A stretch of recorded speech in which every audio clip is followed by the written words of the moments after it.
I lost both parents within 8 weeks of each other. When my dad died, he died the 11th of December, and then Christmas Day my mum got took into hospital, and basically she gave up the will to live. She stopped eating, drinking, walking, talking. So then the tube fed her, and then they rang me up to say they couldn't do anything further. So I phoned here, and it was absolutely phenomenal, and within hours she'd been given a bed, and the following day they moved her down here until she died.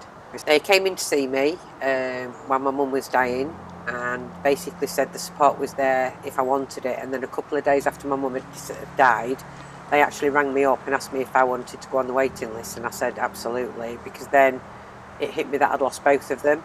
And it's really difficult to say that you can't grieve for one when another one's dying, but because of the time period, it was really difficult, because then I was there for my mum, and then I felt guilty not grieving for my dad. But prior to then, when he was at home, I felt guilty because I put my mum into care because he couldn't look after her. But then what we found out was my dad had got vascular and Alzheimer's dementia, so actually his aggression was down to his illness. But they lived on Scotter Road, which is a really busy road, and he didn't realise that my mum was going out and going on her jollies, and people had rung us to say she was halfway up Gunner Street with no shoes on.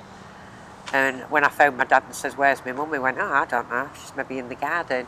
So then I put my mum into care, so I'd got a lot of guilt about the relationship between my dad and me, and then also taking his wife of him of 40 odd years.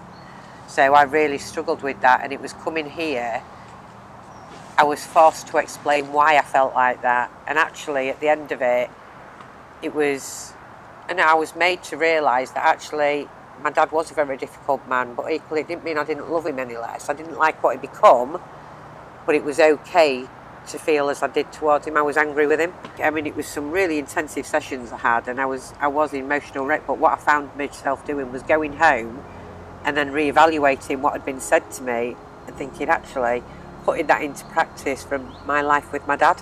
But I could deal with my issues, I could deal with the guilt, and it was like I was there for him every day, and at some point during the day to pick him up.